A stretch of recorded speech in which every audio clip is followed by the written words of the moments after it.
Hey guys, welcome back to the Pastor to Pastor podcast. We are so excited for our episode today. And man, I couldn't be more excited because I got one of my best friends on the podcast with me, Josh Lipscomb, Pastor Josh. But on the podcast, we just use first names. You guys know this already. And so from Liberty Church in Pensacola, Florida, he's right down the road from me. Yes. And Josh, just say what's up to the people, man. So, hey, man, I so appreciate you having me on. This is a great conversation. So such a needed platform to be able to encourage the pastors. So honored to be a part, man. Yeah, Thanks man. for the invite. Awesome. One of the things I think is so cool, man, is like we know in pastoring that competition is a real thing. In everything. And it's not pastoring, it's like everything in life. Yeah. It's a competition. Yeah, dude. And I'm super grateful. Just we've talked about this often, but just for the sake of this conversation, I mean, we're what, 15 minutes apart? It took me about 10 minutes to get here. Yeah, it's 10 minutes from church to church. And you and one other pastor, also Josh, but at Klondike right up the road. I mean, you two guys are the most celebratory pastors on behalf of other pastors that I've ever seen. I'm 2 minutes from one of you and 10 minutes from you. And it's like, dude, every success and every win is like you champion it like it's your church. And like, man, first of all, I applaud that. But secondly, like, if you can, I know this is kind of off the cuff, but like, man, where does that come from for you? Like, well, I think that, you said something interesting, like you celebrate it like this is your church. And I would just say, that's how I see it. Yeah. We pastor different congregations and communities, and that's great. There's nothing wrong with that. And it has its own variation and maybe uniqueness to it. But, this is the body of Christ. There's not, I love your sign, Transformation Church sign. I got a Liberty Church sign on front of my building. But at the end of the day, there's only one church. Yeah. And we're a part of it. Yeah. And so, I grew up in a pastor's home and kind of privy for a lot of my upbringing potentially of churches around the community. And then maybe my early experience as a pastor kind of, coming face to face with some of that, competition and maybe some insecurity from pastors. But so it really always turned me off. I just, I just never really had a taste for it. It just always just felt gross. And what I've discovered is that when you intentionally celebrate others and their successes, and it's meaningful, you actually mean it. It's not just the joy of it, but it actually, there's a boomerang effect because it actually creates something in you. It purifies your own heart to celebrate the right thing. But then you see God's blessing around. Now, it doesn't just have to be my success that I see as a blessing, but the people that I care about. Yeah. And so I love it. I love that you're right down the road from us, and I don't sense or feel any. In fact, not only do I want to celebrate, but I want to make you successful. Yeah. Yeah. If I have anything that can help you to be successful, then it's yours. Yeah. And it's not a threat at all. Yeah. Well, we feel that, man. Like for real, I feel that. Like we've been close. I tell everyone it's like, hey, you're like a big brother to me. Because we have a very similar story. You transitioned from your dad, you took over. That he was a lead pastor, senior pastor. You took over 10 years before me, right? Was it? Functionally over 5 years ago. Okay, so it's like. So you did the transition. I did. So I've called you multiple times. Like, hey man, what ditch did you fall in the situation? How do I stay out of that ditch? I fell in all the ditches, bro.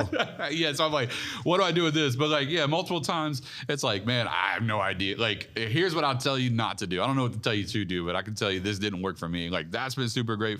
I'm super grateful for that. And the running joke is, you're like a big brother to me. And the second thing I tell people is you've given me a unique access, and maybe you do this for everybody. You just don't tell me this. I don't know. But I tell people all the time, I feel like I walk through the hallways of Liberty Network. I just don't have an office. So I poke my head in on Elijah or Todd or, Nato, all your campus pastors. And I feel like I just kind of wander through the hallways, what y'all doing over here? And it's just a really cool relationship, man. And I love that. That's the way it should be. And I'm glad that you feel that way. Yeah. And it's certainly, it's not intentional that we try to do it. So I do feel like for pastors is that you do have to create a space to be accessible to anybody. Yeah. And, so, in that sense, maybe we're cousins, I guess it's, my cousin's coming over today. And I like that. Yeah, we're brothers and cousins. Yeah. No, I love that. So yeah, it's been super cool, man. And one of the unique things that you like helped me with, which is what we're talking about today, is rest. Because, dude, I suck at it. I don't know. Most high-functioning, successful leaders suck at rest. Yeah, I am terrible at it, man. And kind of like recapping, we talk about this in the blog, but kind of recapping, I went through a season of just like, as a pastor, I was not okay, and God blessed me through you to be able to go on a retreat. We went on a retreat together with a number of other pastors, which are all now cousins, if you will. We're all real close, and we love to tell borderline inappropriate jokes together. Borderline? Come on. So he's editing now for the podcast. Yeah, this definitely crosses the line. So we have these relationships, man, that are golden.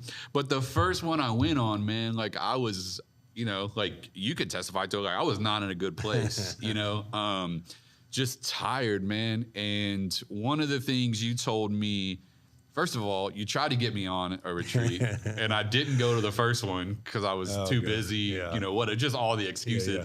And then the one that I did go to, I almost didn't go to because you said it when I put up. You're like, I thought you weren't coming. Yeah, usually that first step into something that's a little bit unnerving. Just about every retreat we do, we usually have one or two that sort of finds a way to back out at the last minute. So we anticipate it. So it can be a hard step to make if you're stepping into uncharted territory. So pause for a second in the story. Why do you think that is though? What is it about jumping into those environments you feel like people struggle with? I mean, did you struggle with your first one? What is the situation? Yeah. I mean, I think for a number of different reasons. I mean, just for context, we're talking about pastors coming together to have deep conversations, but also to enjoy one another. And so I think that there's understandable, a sense of anxiety that pastors feel about, are these people going to embrace me? Am I going to connect with them? And, I have some things that I know that I probably need to share at levels that I don't necessarily have the opportunity to share at. But because so many pastors and leaders candidly have been hurt by opening up their life. And so, friendship and relationship becomes a very complicated thing for a pastor, where now pretty much everybody in your life either needs something from you or you need something from them. And so that creates a dynamic to where there's anxiety about, if I put myself out there, is this going to be ammunition used against me? Or is this going to come back to bite because I tried to trust somebody again and it didn't materialize? And so, I think that it's, and it's also the unknown. I don't know what's on the other side of, stepping into a room full of strangers, but I find that there's actually a beauty in the anonymity of not knowing everybody. Absolutely. To where when people, hear your story or hear about your church, they don't have any clue or context often. And that's oftentimes even better. Yeah, absolutely. I know one of the phrases we say now that I've been on 3 of these with you, it's like one of the phrases we say often is we really don't care about how big your church is. We don't care. We just care about you. We want to create an environment where we're going together. So I think that's golden. And I think you're right. I know that anxiety of stepping foot in there for the first time, but you're right. It's at the end of the day, it's if I don't want to, I never have to see any of these guys again. Exactly. So it's who cares? The good part is you walk away from it going, man, I equate it to church camp when you're a teenager. It's spent 4 days together. We're going to be best friends forever. So we're going to call each other every day. Every day. Yeah. we're going to drive over our secular CDs with our parents' car. Oh man. But it's true. But I went on the first one, man. And one of the things you told me, you pulled me aside, are dude, you got to learn how to rest better. And I was I just don't know how to do that. And you told me at the time, you're if it's good for you, it's good for your church. And you told me rest needs to be part of your job description. And I was like, man, and that really changed the way I saw it.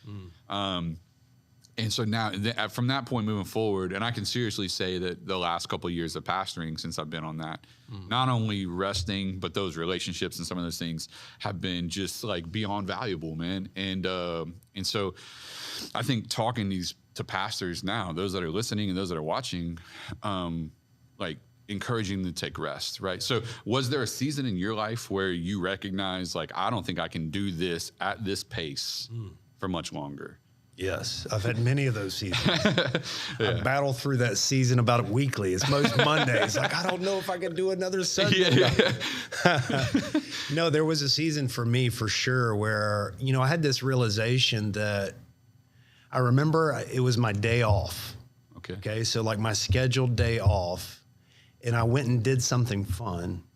And when I was doing the thing that I enjoyed, I was playing golf. So I went and played golf, and it was like on the 6th or 7th hole, and I would just found myself like, you know, anxious, feeling guilty. So for me, you know, I had this moment where, you know, and there was some, you know, my wife was working a different job at the time, and so my day off was not in sync with hers. So I just found myself going to work on my day off. And so, I felt just that feeling like I feel guilty for actually taking my day off. I'm feeling guilty for doing something that I enjoy on my day off. Yeah, right. I'm like, this is a big problem. Right. This is a challenge. And so, you know, I mean, I definitely, you know, and that's been many years ago, and I've tried my best since then to, you know, trying to build good rhythms, and, you know, and sometimes it's easy. I mean, you know, I'm a big believer in the old adage that it's not about balance, it's about rhythm. Yeah. And, you know, if we try to have, like, you know, it's a pie chart and I've got so much time given to these different, it's just not practical. Yeah. Especially for pastors. This isn't, you know, maybe an important distinction, and I know the pastors are listening, but for anybody else is maybe you just need someone to say, being a pastor is unlike any other occupation. Yeah, exactly. It just is. It doesn't mean that it's better or worse. It just means that it's different. It's not a 9-to-5 job. And so the demands and the pressures never go away. So even if you're on your day off, there's always a crisis. And in particular, as the church grows and expands, we often naively think that, you know, if the church grows and we accomplish the vision or the goal that we have in mind, then it's going to get easier. In fact, it actually gets more complex. And the burdens just multiply with the scope of ministry that you have. And so it's not conducive, you know. And another shocking thing for people to hear is that actually full-time ministry is not naturally conducive to foster spiritual growth. Come on. So we have this thing like, well, you're a pastor, you read the Bible and you worship all day long, you must be like a super Christian. Well, that may be true, but but the pressures that are added to it, and the trauma that you, in some ways, you're like a trauma cert. You're like working in an ER every day. Literally. Right? Yeah, absolutely. And the trauma that police officers and firemen, you know, in a similar way, spiritually, emotionally, you deal with on a daily basis. So it's not conducive to actually be able to walk away. And at the end, you know, to me, a great thing that I just had to discover, because I had a difficult time resting, was the only way that you learn to rest or to stop or to slow as a pastor is you have to be okay disappointing people. And I just find it very interesting that Jesus, you know, we don't have to sermonize a bunch of pastors here, but I think it's in Luke 5 where it says Jesus' ministry is growing, people are coming, the crowds were around him. And the very next verse, it says, and he often withdrew to isolated places to pray. And oftentimes what you see in the scripture is this just reality where Jesus is actually trying to get away from people. Yeah, absolutely. And they're following him and they're chasing him. They get in the boats and they cross over to look for him. Where are you? How could you leave us? Yeah. And so I think the big dilemma that pastors find themselves in is oftentimes feeling guilty. Yeah. Because you got external pressure and expectations on people to meet all the needs that come. Yep. And then in order for you to actually take a break, you have to silence your phone and not respond to the email and not return the call. And oftentimes that means not returning a call that is a crisis legitimately. Yeah. But you have to model that. That's how Jesus lived. It's like, okay, I know that I can't serve the people well if I'm not setting time aside to actually be with the Father and to be well myself. If I'm not well, I can't ensure that anybody around me is. Yeah. How do you give what you don't have? Exactly. Yeah, absolutely. And I think I was just dealing with this, talking with another pastor about this the other day, and we were talking about the same concept that Jesus was withdrawing to pray. But one of the things that I think many of us forget about is like the reality we're talking about Christ. We're talking about Jesus Yeah, exactly. himself, right? And if anybody didn't need to rest, it'd be him. It'd be him, like divine power, right? Exactly. Like, but even in that, one of the things that I noticed, and I think I know for me, it's a struggle, is like the reality that many people came looking for him, but not many of them became followers. Yeah. And man, how often as pastors are we killing ourselves for people that aren't even gonna like go to the church, like. You know, like how many funerals have you gotten the phone call to where you had to stop being with your family to go do this for a family that they're not connected to you? Like, you know what I mean? Like we came to your church once 3 years ago, and it's not to say we shouldn't serve our communities or love on people. Like we're not talking about pastors that don't do anything. We're talking about the pastors that do too much. Yes. And it's like, man, you got to be willing to say like, man, I just can't put that on my calendar. I've got something in that time block already or whatever the case may be. A great example of that reminds me of a story specifically as someone that asked me to come do something. I don't remember what it was. And, be at a meeting or attend a function, which, we all try to do as much as we possibly can. But, you get invited to everything. Everything. And you just can't do it all. Yeah. And so I'll never forget, when I was asked to do this, I said, I can't do that. I have something already scheduled. And, they were okay, I understand, no problem, know you're busy. And then they walked away, and I thought to myself, you know what I have scheduled is nothing. That's right. It's on my schedule. It's blocked on my calendar. Yeah. I'm not doing anything. What are you doing? Are you doing anything important? Yeah, it's called nothing. Yeah. That's important. Yeah. And I'm not going to go do this. Yeah. Because I need to do nothing. Absolutely. Yeah, absolutely. I remember I don't know if you've ever done the high impact leader thing from Carey Nieuwhof. Like, I don't know if you've ever done that. It's a course that he offers, and it's about helping people time block and like understand for pastors that come from corporate spaces where you're dealt a schedule, how do you build your own schedule? It was really valuable for me, and we do it with our teams here. But one of the things that he says is like, when people ask you to do something that you don't have the capacity to do, or you just don't want to do, it's like, sorry, I have something on the schedule already. Yes. And the thing on the schedule can be nothing, but it's like you're answering them in a way that honors them, but it doesn't make you feel obligated. It gives you the out, right? And it's like, I totally agree, man. Like sometimes we just need that space. But you mentioned something earlier that was just like, I think it's so good. It's not about balance, it's about rhythms. Because the reality is, I think rhythms dictate our capacity for pace. And like, right now, like, I know you and your church, like you guys have been in a bit of a sprinting season for a couple of years now. Yeah. Like, it's like, you don't have to share everything, but I mean, like from your perspective, the last 2 years, how has that gone for you? Like, like to kind of give that is opening up a can right there. Go for it. Like, to the degree you're comfortable, it's like, I mean, I know like you're a multi-site church. You have a couple of different campuses, to the degree you're comfortable. I don't, but like you guys have been running at a pretty heavy speed. I mean, since the hurricane, really, since Sally, so 3 years. Oh gosh, yeah. Yeah, I mean, context is multi-million-dollar fundraising, multi-million-dollar construction projects, challenges with team, challenges with campuses, COVID. Oh God, yeah, triggered. Sometimes when it comes to rhythm, like it reminds me of like when my kids were newborns. Like you didn't sleep, like. That was not a sustainable pace, but it was necessary. Yep. So I think sometimes it's discerning the times in the season that you're in and realizing that there are going to be sprinting seasons. Yeah. And that's just part of it.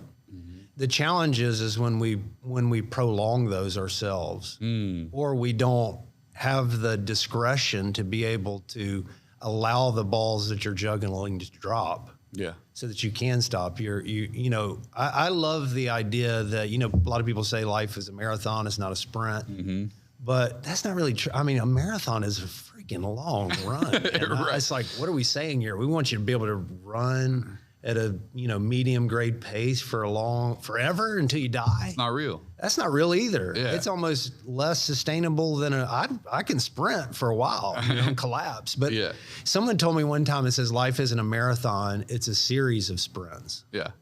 Come on. So if you think about ministry in your life, yes, there's seasons that it requires 100% effort. Yeah.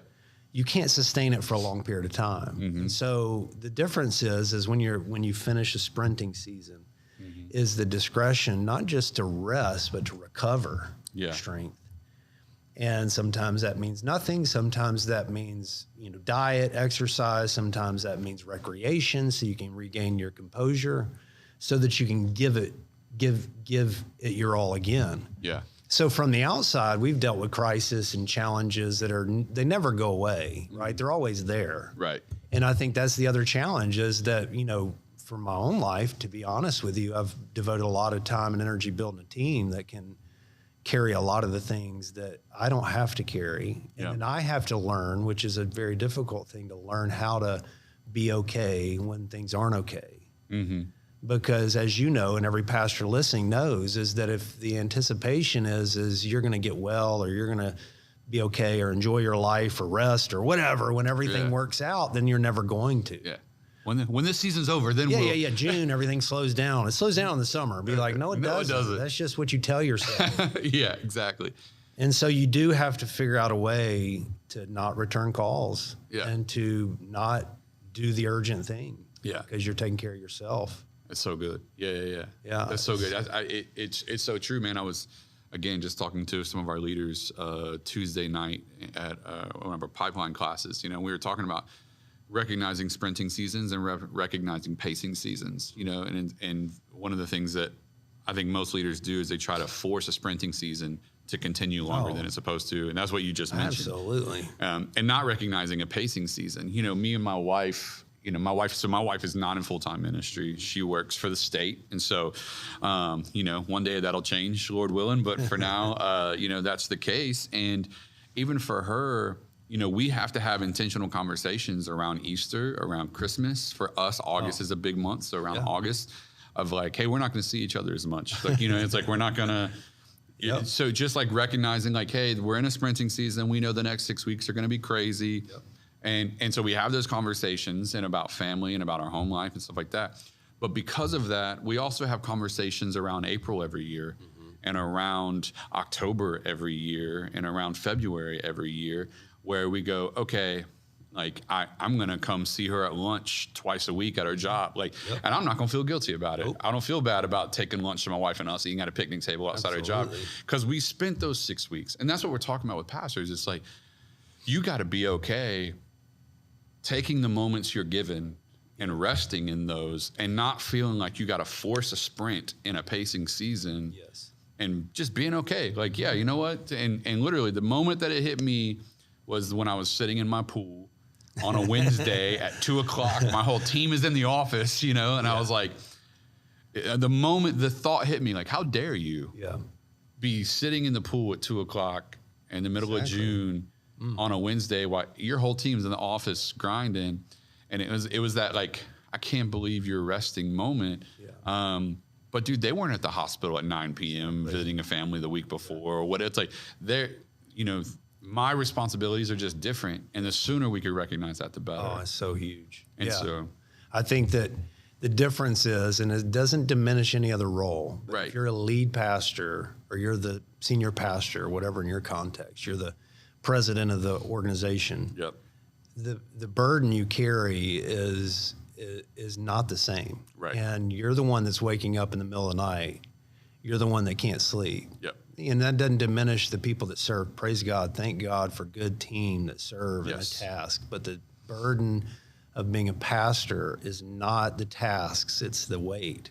It's like when Paul says, I was shipwrecked, stoned, beaten, flogged. All of it. And on top of all these is the constant burden of the church. And the casual person would go, that doesn't fit into these other categories. But every senior pastor, every lead pastor. I get it. Goes, sometimes I'd rather be flogged than this burden. Right. Can I trade up? It's just real. No, it is. But it's that, because it's also that gnawing sensation, man. Like, it's, again, like. Oh, man, I live with that. And I didn't mean to cut you off. No, you're good. I apologize. I think, actually, depending on your context, I used to be the guy, it's like a leader's the first one there and the last one to leave. And that's a good principle. But like you said, you're doing and going places that you've never been. And so I used to have the mentality like, I'm going to show up and my office hours is going to be, I'm going to do this. But when you allow yourself to have some flexibility. And it's not that you're out doing nothing or you're out playing and goofing off and having fun, but you're preparing yourself. It's like what does it say in Acts? It's like, it wouldn't be right for us to wait tables, serving widows, an important need. Yeah. And neglect the ministry of the word and prayer. Mm-hmm. Like, yeah, dude, that's so critical. Yeah. So because of rest, you're a better pastor. Yeah. You're a better communicator because your mind can have moments of simplicity and rest so that when you are communicating, you're better. You're as a better mental space, right? Yeah. You're a better husband. You're a better father. Yes. Like, you're a better leader for your staff. And I think that's where so many people miss it. You know, it's the sharpening the axe analogy. You know what I mean? It's like, you can take 30 minutes to sharpen the axe and you can cut the tree down in 100 strokes, or you can not take that 30 minutes and swing that axe 10,000 times to cut down the same tree. It's like, the 30 minutes is worth it. The hypothetical, you know, the day of rest is worth it. The moment of rest is worth it because you're going to be better in all the areas that matter to you the most. Yes. And it's like, our families need a better version of us. Our, like, et cetera. You know what I mean? Our churches need a rested pastor, and we just have to be, more than they need us to be constantly present, they need us to be rested so that when we are present, we're better. Yes. And that's what we're saying. And so, yeah, I think that's huge. You mentioned a minute ago, you talked about your team. You know, I have an amazing team here. I know a good chunk of your staff. I mean, you know, you got some studs on your team, because I had the same mentality you had. First one there, last one to leave for the longest time. And my dad kind of raised me in that, you know what I mean? So, but my dad was also always burnt out, you know what I mean? So it's like, I don't know, you know, it's like, and maybe your pops was the same way, I don't know, but it was like, we got developed in this ministry cycle where they're like, kill yourself, yeah, for the church. It wasn't God will take care of everything. Right. It wasn't until later that my dad was like, don't kill yourself for the church, or don't die for the church. Jesus already did that. And I'm like, yeah, but that's not what I watched you do for 35 years, you know? So it's like, there's this weird context that I think we were raised in, this like generation of like, go. But I think there's something to that where it's like, you know what? You need to set a cultural tone for serving in your church. But at some point, you need to hand that off to where now your leaders do that for the body, not you. Yes. And I think that's where a lot of pastors miss it, where it's like, yeah, you know what? When you're launching that church, when you're the only staff member, when some of those things are going on, you might have to be that to set the cultural tone. Yeah. This is who we are as a church. We serve. But there is a moment where you have to turn that page and say, okay, now my team is going to be the first ones there, last one to leave. Yes. And I have to go do the thing that I've been called to do. And sometimes that might be rest, you know? So when we have Saturday events, and just speaking for myself, we have Saturday, which is very rare, by the way. We hardly ever have Saturday events. But when we do have Saturday events, or even Friday night events, you know, like, I leave a lot earlier than people might think. Because it's like, man, I got to get some things ready for Sunday in my mind. Like, I have to get my soul ready for those things. And so, like, I'm not staying for the last parts of it. The team is, because I gotta do the thing only I can do. Yes. You know, and that's one of the things you mentioned. And thank God, one of my staff members is constantly telling me, is like, do the thing only you can do. And only you're going to preach on Sunday. No one else is going to carry that burden for you. You know, it's a blessing, but it is a mental fatigue. So all that to say, you've built a good team that helps you carry the load. To the pastor that's like solo right now, and I know you didn't prep for this question, so I'm just throwing it at you off the cuff. So the pastor that he's currently the only staff member, the primary leader, what do you think is the next thing he needs to find, or the thing he needs to be keeping his eye out for, either from a volunteer or as the next hire, that can make him better as far as resting and doing what he's called to do? Do you have any input on that? Great question. I know there's so many people that are in that situation. And, you know, I think, you know, if you kind of back up a little bit, a few things I believe pastors have to manage. They have to manage their own ambition. I mean, when Jesus looked at his disciples and said, guys, here's what I want you to do. Yeah. Small task, go and make disciples. Okay. And we all know making one disciple is a lot of effort. But he looks at them and says, make disciples of all nations. Like, my God. Yeah, right. Yeah. So you mean my job description is to disciple the entire world? Yeah, right. So you got that. Yeah. But then you also have a man and a man specifically, and anybody, but you know, there's a sense of self-importance that comes along with success or accomplishment. And so there's that, you got to manage that ambition. Sometimes you got to govern it. You know, oftentimes the pace we run at is a result, is self-inflicted. We call it, this is the mission God's given us, but oftentimes we're trying to find something to make us feel important by doing. And then you got the external expectations of other people. Yep. To your point, if you leave early, how could you possibly leave early? Or, Pastor, can you have, how many times have you had someone want a counseling session 10 minutes before you preach? It's just like, there's not an appreciation for what goes into what you do. Yeah. And so you have to manage expectations of other people. Are they pushing me to do things that actually is counterproductive to serving them? Yeah. It's like the Jethro and Moses thing. Be like, why are you meeting with these people? Well, they come to me. Yeah. And then Jethro says, well, if you keep doing this, you're going to wear them out and you're going to wear yourself out. Yeah. So you don't do them or yourself a service. And then the last thing I would say is you got to manage your emotions. You got to actually take some time to think about how you feel about situations, which pastors rarely do, and you just trudge through. And so I think, that's as a framework and a foundation, maybe that's more than what you're asking. But I also think that the other part, and it connects to the ambition part, I believe, is a vacation is not going to fix a frantic, chaotic life. Come on. It may give you some breath. Mm-hmm. But what's ruining your life is not that you're not taking a vacation, is because you're trying to do too much. Yeah. And for pastors, candidly, the challenge is it's not bad stuff that you're doing. It's good stuff. Mm-hmm. And so I would say to that pastor is get as focused as possible. Okay. Do as few things as you possibly can with the type of impact that you desire. Yeah. And to resist the urge to feel like you've just got to populate and to try to do everything and just because of this church does it, there's a model that tells you, it's like, okay, what's the pace that you can sustain in this season? Yeah. And then to be honest with you, for a pastor that started, I think for anybody, Jesus changed the world by investing in 12 of his friends. Come on. Like you mentioned, he's got crowds of people, but he's spending his energy. Yeah. So your closest relationships are your life's work. It's not building a great church. Come on. It is for the pastor that doesn't have a team, quote unquote, not paying people salary and staff, is find people that have potential around you, even if they're not together. I mean, think about the disciples Jesus picked. I mean, none of us would hire them if their resume looked like theirs. Right. And invest your energy in them. Like, that's what you do. Come on. So, you don't wait till you have a staff or you have a church big enough to fund a staff. You actually build your staff by investing in people right now. That is the ministry. Yeah. And as those relationships develop, then you have the ability to grow a healthy church. That's good. But don't let the tail wag the dog. Yeah. Don't say I'm going to build a great church and then have people, then invest in people. Yeah. Because that's usually just a crowd, or it's just artificial momentum that you're trying to create by gathering people with gimmicks. And that's so good. Yeah. Yeah. That reminds me. So we got our production. He's our production director now. Name's Kyle. Right. When I was a youth pastor, he was 12.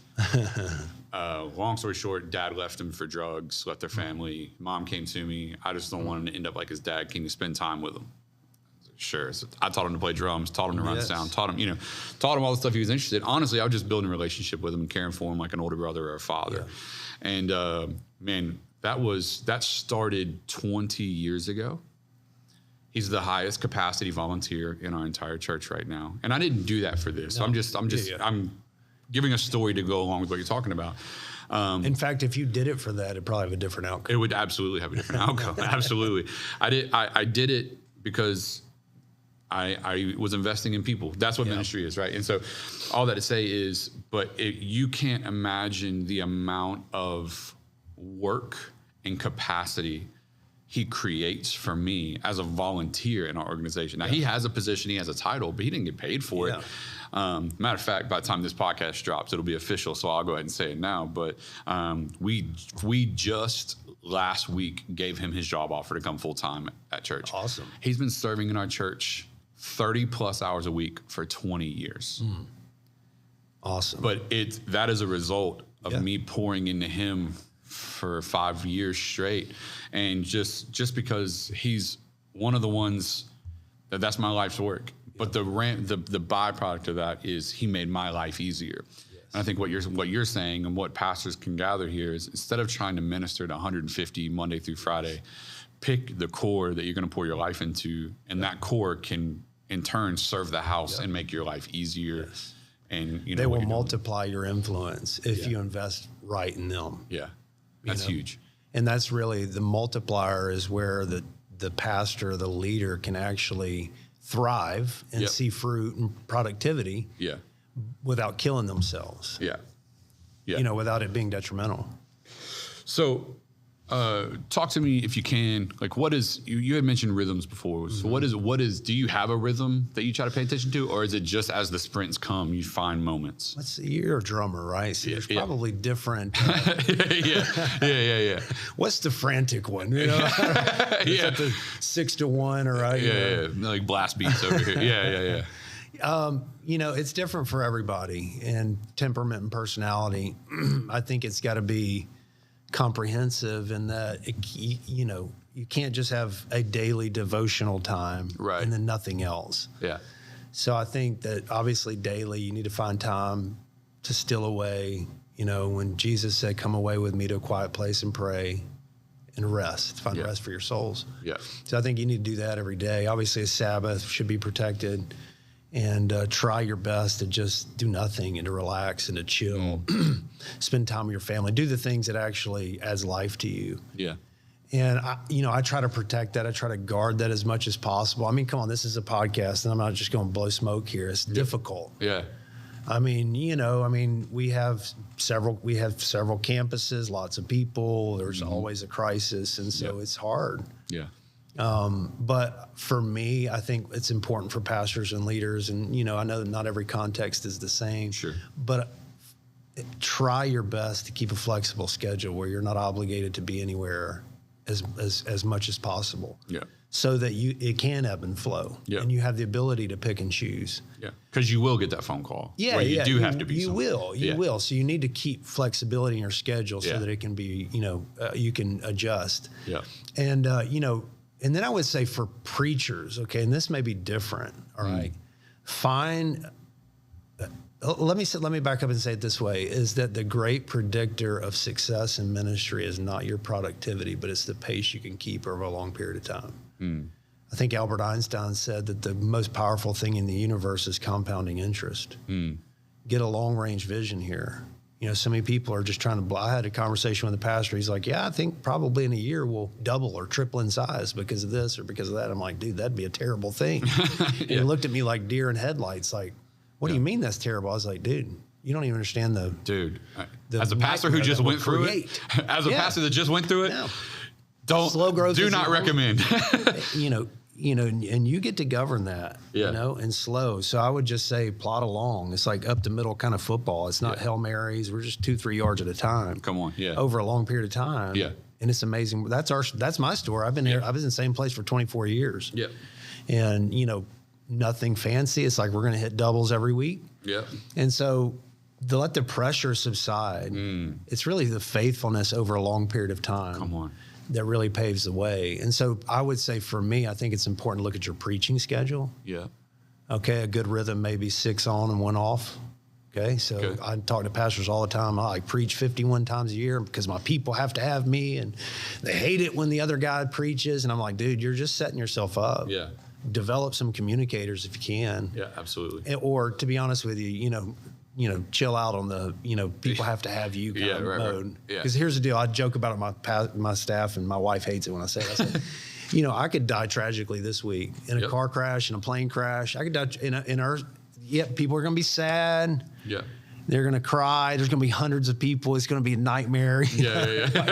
And it will be. Yeah. But somewhere in that same week, my leadership team's going to get together to figure out how to do church on Sunday. Somebody's preaching on Sunday. That's right. Yeah, and the church is going to continue on. It's like, so we got to diminish the fact that we are not, the rock of the church. Correct. Jesus is, and he's going to build it. Yeah, exactly. So we need to relax a little bit. However you may feel about these guys, Stephen Furtick, T.D. Jakes, Joel Osteen, exactly. These dudes don't preach 51 times a year. You'd be shocked. I know you see their podcasts every week, but man, it's amazing. So I would say if you can get a rhythm of between 30 and 42 is probably about a good time a year. And then one thing that I try to implement, it's not always easy because of multi-site and all that, is if you can, every other time take two weeks off in a row. Because if you only take a week off, you never really decompress mentally. Yeah. You're always, okay, I got to, get ready. And no one really fully appreciates the effort and the energy. I mean, you talk to pastors, some pastors 10, 15 hours to prepare for one message every week. Yep. There's no occupation in the world where the CEO of the organization or the president of the organization has to make a creative, visionary, inspiring, impacting speech weekly. I saw, you see these massive CEOs make these presentations they've been working on for 3 months, and you're wowed by it. Like, I'm a terrible communicator. Be like, he only said something every 6 months. Yeah, right. Literally. Yeah. So I think we got to relax, develop communicators. And then I would say, this is just me. Yep. If you can, think of it like teachers have or maybe athletes, they're on and they're off. Yeah. So if you think of it like, well, I'm like, the guy that works at the plant or the call center or the bank, that's not the reality of this job. Yeah. So I would really advise, when possible, to try to take and I haven't always done this, but I've currently take a month off every year. Yep. And just walk away. Yep. And when you're off not preaching, I mean when possible, don't show up at the building. Yep. Yeah. Empower your people. Yep. Don't show up, if possible. And then I would say, for me, this is just, we haven't had this conversation, but I think there probably should be every 7 years to take a sabbatical. Yep. Just a 3-month Yep. time off. Totally agree. So, I don't know if that helps, but that's sort of the rhythm that I work in. I take a month off every year in the summer and really resist and fight the urge, because people are like, I work hard too. And, only get 2 weeks off of vacation. How can you take a month off? That must be nice. How many times you heard that? Yeah. I remember when I struggled taking a day off, I had someone, when I was going to the beach on a Friday, and they were at work. Must be and they're nice. like, what are you doing? I'm like, I'm going to the beach. And they said, it must be nice. I wanted to choke them. I will come through the phone. I will come through this phone and punch you in the throat right now. I seen you at the beach when I'm working on Sunday every week. I seen your posts on Instagram. Yeah, that's right. Yeah. So it's not the same. Yeah, not even close. And so, that'd be the rhythm. You got to find a daily, a weekly, find a preaching, getaway. Yep. I take every month I take 3 days and do a study break. Yeah. And I know that's not, everybody can't do that. And the thing is, I think most people can. They just don't create the space to do it. And that's just you know how you create the space? You take a look at what you're doing and say, we're not doing that no more. Come on. I mean, honestly, my conversations with pastors be like, you could stop doing 30% of what you're doing. Yeah. And not only would you not see the difference, you'd actually see a greater impact. Yeah. Come on. Because then you'd have the energy to do what you're doing well. Yeah. I mean, 9 out of 10 pastors I talked to, I'm like, you're doing too much. And I was in that boat. Yeah. We had a conversation this week. We've made a cultural shift where we try to do anything and everything we possibly could. We thought what it meant to be a great church was do as much ministry as possible. If it was a good idea, we're trying to figure out how to do it. Yep. So we've peeled back about everything you possibly can peel back. And now the reaction when someone presents something new, we automatically say, no, we're not doing that. Yeah, come on. Nope. And then we had a meeting this week. We were talking about doing something new, and you could just see the cultural reaction. Be like, nope, that's going to take us away. Yeah. And then we finally had to actually weigh through and say, okay, we probably should add this. Yeah. Right. But I just. But the default is don't add. That's right. Default. Find what you do. Yeah. Get focused. Yeah. Like we do weekend worship. We're going to gather together. We're going to focus 52 Sundays a year. It comes every week. That's right. Right? We do groups. We're going to focus on making that really well. We're going to work on developing leaders among our teams. Yep. And that's it. Yeah. I mean, I'm not popular in a lot of circles, and I'm not trying to push back or challenge, but I'm just saying our testimony is when you do that and you do it well, you see the results that you want. Yes.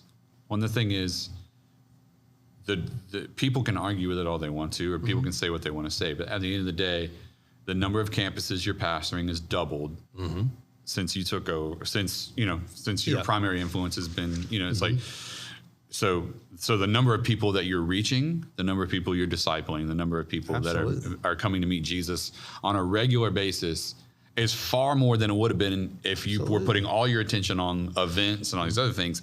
And having done that, not had the capacity to launch more camps. Like exactly, you knew the vision. How we're able to go broad and to multiply is because we made a hard decision that we're not going to do everything. Yep. And this is maybe too nuts and bolts, but I know this is for pastors. But most of your money goes to stuff that's unnecessary. Come on. Much of your staff goes to staffing things that are unnecessary, and there goes all your resource. Yeah.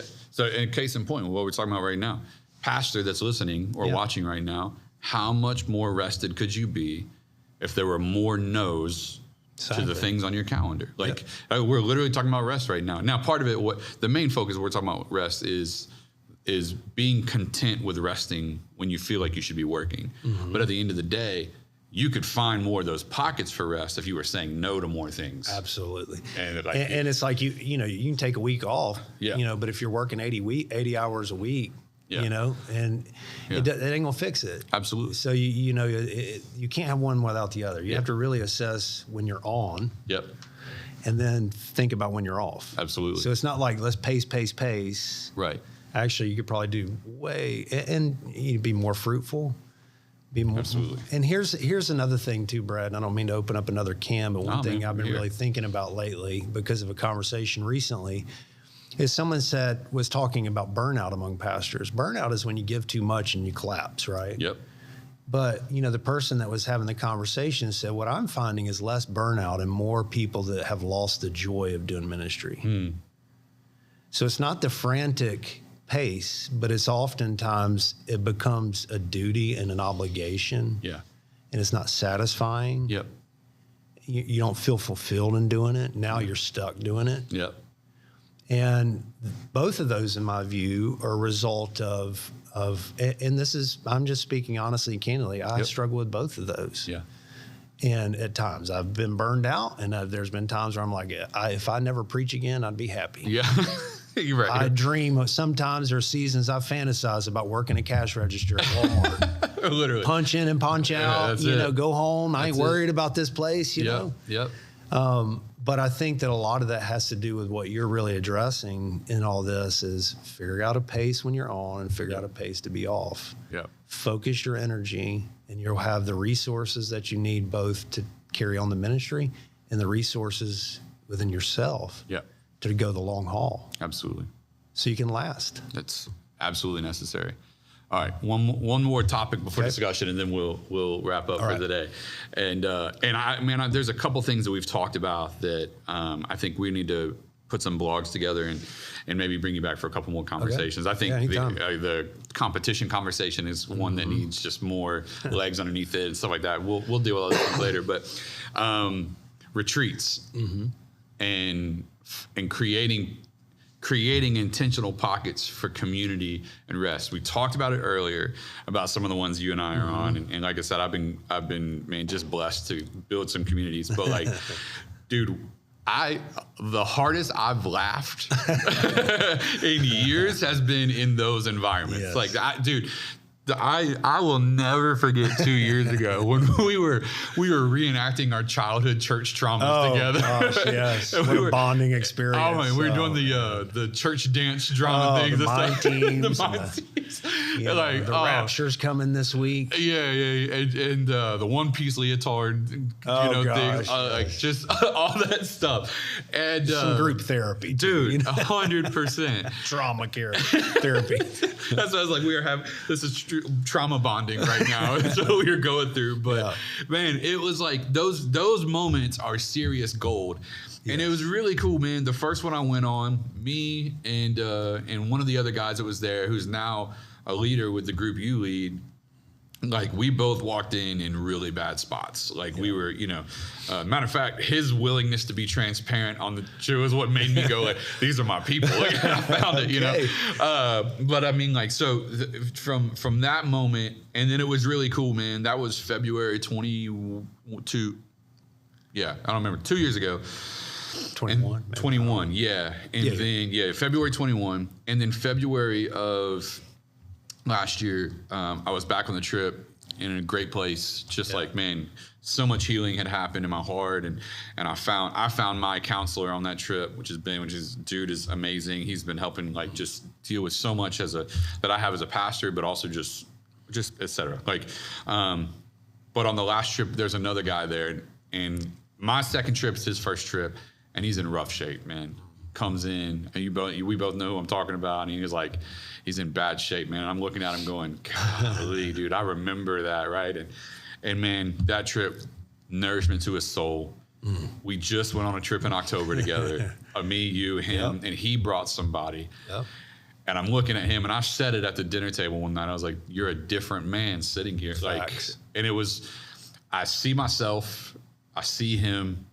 And now he's there, and the guy he brought was in a terrible spot. And by the time he left, he's like breath full of fresh air. Like we're in text messages together, and he's going to some of the churches of other guys and speaking. Like it was like, and so I'm like, all right, I'm 3 trips in now, and I'm seeing your investment into these pastors, which is gold. And like I know knowing you well, I know that brings joy to your soul, man. To know that. Not only are you pouring into these individuals, but these individuals are leading churches, multiplied efforts, compounding interest conversation. Yeah. But these environments where you get to take the mask off and just be real, I know that's gold for you. Oh, gosh. Like what if to the pastor that's out there going, I don't know, man. Like, I don't know if I can afford it, create time for it. I don't know if it can be a priority for me. Like, what do you say to that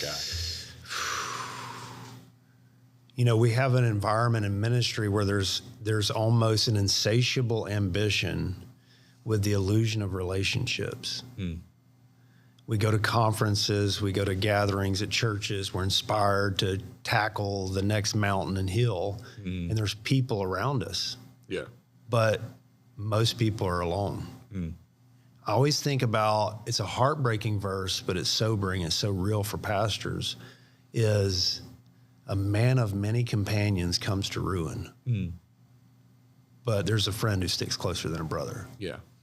And I just think that describes so many leaders is we're surrounded by people. I mean, your job is actually to build a community of people. Yeah. Of which I don't belong. Yeah. Of which to be real. Feel like, so I just think you got to go, okay. And here's the reason that I say that is that pity the man who falls down and has no one to help him up. But the problem is in order to have someone to help you up when you fall, and I don't mean moral failure or disqualifying things. I just mean the inevitabilities of our humanity. Yes, as absolutely. Pastors. Yeah. Pity the man. Who am I doing all this for? Yeah. Who has no one to help him up. It's sort of like the old adage. It's like, I'd rather build a fence on the top of a cliff than put ambulances at the bottom.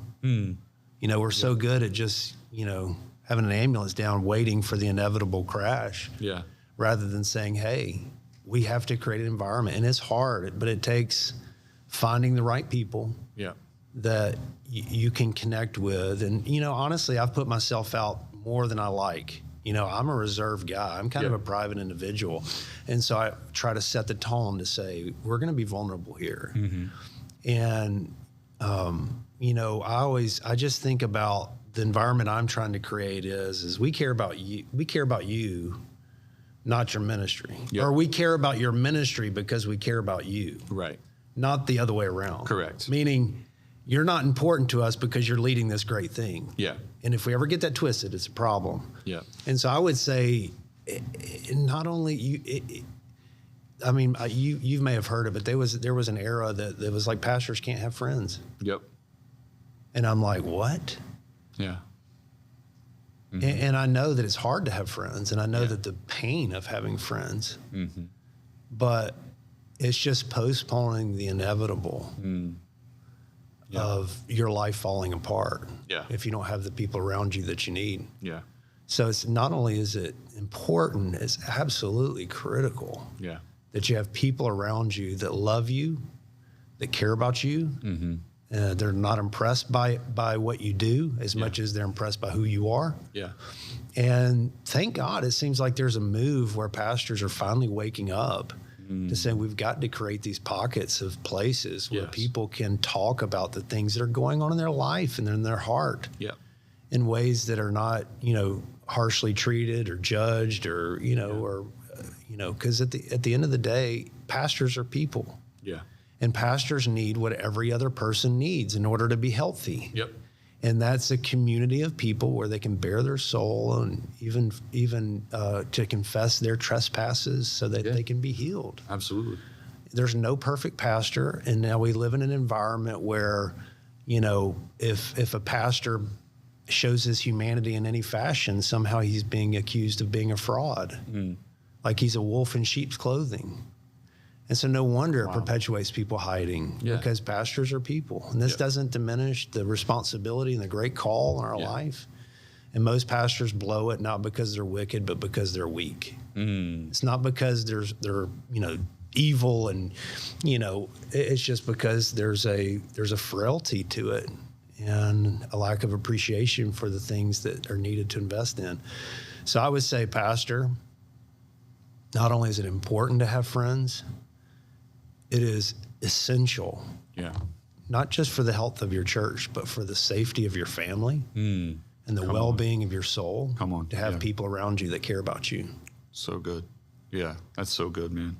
And there's a number of resources for that, you know, we'll in some of our show notes, we'll drop information, you know, Church Creek, and I know you know of a number of different places, but we'll drop some of the resources out there. Pastor to Pastor is hosting retreats this year, and in years, you know, from here on out, we'll be hosting retreats, and we can get pastors on.